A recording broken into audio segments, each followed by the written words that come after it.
मेरा नाम आयुष्मान है। मैं लखनऊ का रहने वाला हूँ और ये मेरी कहानी है। मेरे साथ ये घटना मेरे स्कूल टाइम में घटी थी। मैंने अपनी स्कूलिंग लखनऊ के एक प्रोमिनेंट सीबीएसई बोर्ड वाले स्कूल से की है। I am not gonna mention its name due to some legal reasons. लेकिन हाँ, हमने इसके भूतिया होने के बारे में पहले कभी नहीं सुना था। मे बी ये घटना केवल मेरे साथ ही घटी।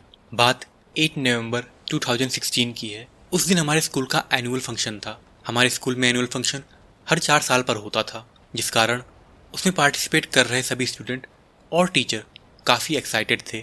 मैंने इस स्कूल में 12 साल बिताए थे, लेकिन इससे पहले मैंने कभी भी स्कूल के किसी भी फंक्शन में पार्टिसिपेट नहीं किया था। उस साल मेरा स्कूल में लास्ट ईयर था। मेरी गर्लफ्रेंड के फोर्स करने पर मैं भी उसके साथ एक प्ले में काम करने के लिए मान गया था। एनुअल फंक्शन वाले दिन हम सब पार्टिसिपेंट्स दोपहर 12 बजे तक स्कूल पहुंच चुके थे। यहाँ हम लोगों के ग्रुप को स्कूल के अलग अलग क्लासरूम अलॉट किए गए थे, जिसमें कि हम अपनी रिहर्सल और बाद में कपड़े चेंज कर सकें। हमारे ग्रुप में 5 लोग थे, मैं, मेरी गर्लफ्रेंड इशिता और 3 अलग स्टूडेंट्स। हमारे ग्रुप को हमारी इंग्लिश की टीचर सताक्षी मैम देख रही थी।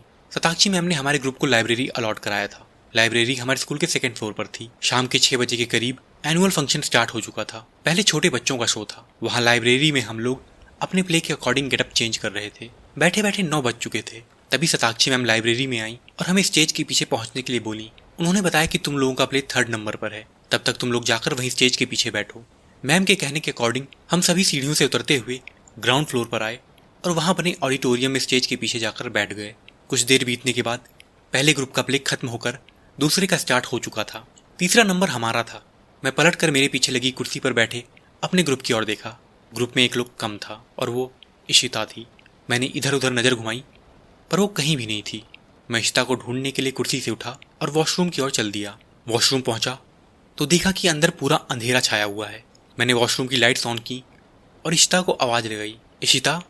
सामने से कोई जवाब नहीं आया। वॉशरूम से निकलकर मैं इशिता को ढूंढने लाइब्रेरी की ओर चल दिया। मैंने सोचा क्या पता शायद वो कुछ भूल गई हो और उसे लेने वो लाइब्रेरी गई हो। मैं सीढ़ियों पर भागता हुआ लाइब्रेरी जा पहुंचा। लाइब्रेरी के अंदर से मुझे कोई आवाज आती सुनाई पड़ रही थी। ध्यान से सुनने पर पता चला कि यह आवाज तो इशिता की ही है।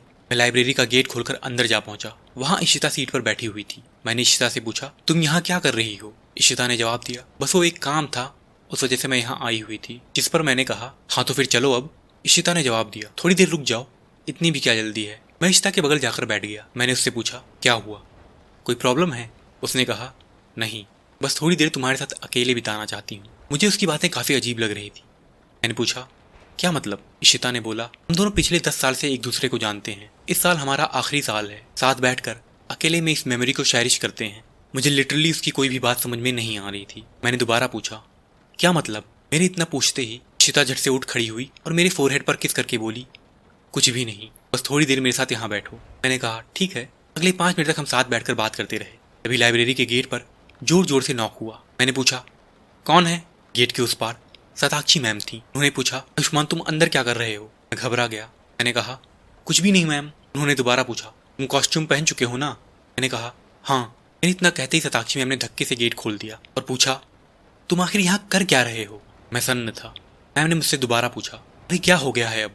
मेरे चेहरे की हवाइयाँ उड़ चुकी थी। मैम ने मेरी ओर देखा और पूछा, तुम ठीक तो हो ना? कहीं तुम्हारी तबीयत तो नहीं खराब? ने कहा, नो मैम। तक मैम के साथ खड़ी इशिता बोल पड़ी, अरे तो फिर तुम यहाँ कर क्या रहे हो? पता है ना नीचे हमारा प्ले स्टार्ट होने के लिए स्टेज पर अनाउंसमेंट भी हो चुकी है। मैं इशिता को अपने सामने देखकर डर चुका था। मैंने पलट कर पीछे लाइब्रेरी में इधर उधर देखा। यहाँ कोई भी नहीं था। तुम तो हमारे साथ बैठी हुई थी ना, फिर उठकर कहाँ गई थी? इशिता ने बताया कि सताक्षी मैम ने उसे बुलाया था और वो पूरे टाइम उनके साथ ही थी। मेरी डर के कारण हालत खराब हो गई थी। मुझे समझ नहीं आ रहा था कि अगर इशिता मैम के साथ थी तो फिर जिससे मैं बात कर रहा था वो कौन थी? अब वो कहाँ गई? मैंने उनसे कहा, अच्छा चलो चलते हैं, और फिर हम सब ऑडिटोरियम की ओर चल दिए। तभी सीढ़ियों से उतरते हुए इशिता का हाथ मेरे हाथ से टच हुआ और वो एकदम से चौंक गई। उसने कहा, अरे तुम्हें तो तेज बुखार है, तुम्हारा हाथ कितना जल रहा है? मैम ने मेरे माथे पर हाथ रखा और कहा, अरे हाँ, तुम्हें तो सच में बहुत तेज बुखार है। मैम ने पूछा, क्या तुम स्टेज पर परफॉर्म कर पाओगे? अगर कोई दिक्कत है तो बोलो, मैं प्ले कैंसिल करवा देती हूँ। मैंने कहा, अरे नहीं मैम, मैं परफॉर्म कर लूंगा। ये मेरा स्कूल में लास्ट ईयर था और मैं इस प्ले को हर हाल में करना चाहता था। हमारा प्ले खत्म होने के बाद हम लोग ड्रेस चेंज करने वापस लाइब्रेरी में गए। वहां पहुंचकर मैंने इशिता को सारी सच्चाई बताई। वो तो मेरी बात सुनकर बहुत बुरी तरीके से डर गई थी। फिर मैंने उसको कंफर्ट दिया और ये बात यहीं खत्म हो गई। घर पहुंचकर मैंने अपने पेरेंट्स को थकान ज़्यादा होने के कारण बुखार आने का झूठ बताया। मैं इस घटना को किसी के साथ भी शेयर नहीं करना चाहता था। ये बात सिर्फ मुझे और मेरी एक्स इशिता को पता है और आज मैं यहाँ रेडिट पर इसे आप सबके साथ शेयर कर रहा हूँ।